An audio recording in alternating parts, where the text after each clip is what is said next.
There are a lot of things that were in S-29 that have been taken out. And you heard today from mayors who have to operationalize this cap, what the impediments are going to be. So we're here this afternoon, in concept.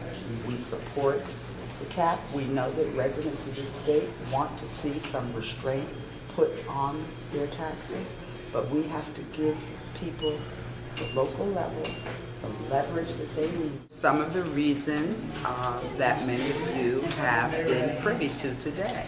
We are getting into the weeds of operationalizing the cap and the 4 exceptions, but what kinds of things were not considered when the CV was developed and when the compromise was met with the Senate President. There are some holes there. And if we are not able to effectuate those holes, the General Assembly will move forward and legislatively fix what is, to a degree, some flaws in what is being sent back to the Senate tomorrow.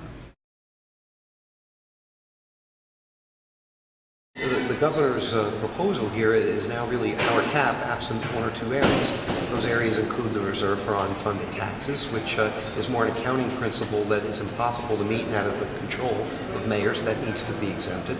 And furthermore, as it relates to the loss of state aid, it's not fair for us to cut state aid and then expect a governmental entity to then have to deal with that in the cap.